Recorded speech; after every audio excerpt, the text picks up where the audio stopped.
Painit ng painit ang bakbakang TNT at Hinebra sa PBA Season 49 Commissioner's Cup Finals.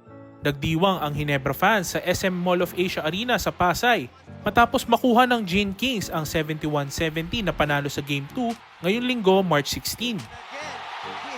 Tabla na ang Best of 7 series ng tig-isang panalo. Pero paano nga ba nakabawi ang Hinebra matapos ang 89-95 loss sa finals opener?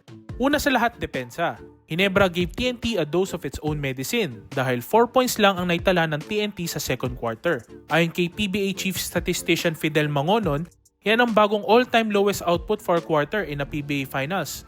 Buhat ng manalo ang San Miguel sa 72-71 kontra Magnolia sa Game 7 ng 2019 Philippine Cup Finals. Hinalat na ang TNT buong laro kung saan nagtala lamang sila ng 6-3. Kaya naman proud na proud si Justin Brownlee sa kanyang team, partikular kina Stephen Holt at Jamie Malonzo. Pangalawa, si Justin Brownlee.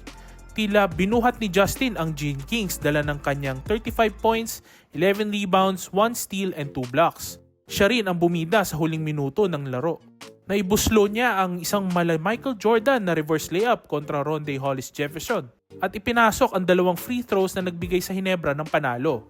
Pangatlo, ang endgame composure na mayagpag pa rin ang experience ng Hinebra dahil hindi sila nagpatinag sa kabila ng pagratsyada ni na RHJ at tropang Giga. Nang makuha ng TNT ang 70-67 lead sa nalalabing mahigit 2 minuto, naging kalmado lang ang Gene Kings. Dumepensa pa rin na maayos ang Gene Kings sa mga huling minuto. Kabilang ng dyan ang malalintang depensa ni Stephen Holt kay RHJ sa huling play kung saan napilitang tumira ng well-contested jumper ang 2-time best import. Inaasahan ni Coach Tim Cone na ipagpapatuloy ng Gene Kings ang ganitong laro sa Game 3 ng PBA Commissioner's Cup Finals. Ikaw, sa tingin mo, ano ang nagpanalo sa Hinebra? I-share mo na yan sa comment section. For more sports stories, visit onesports.ph.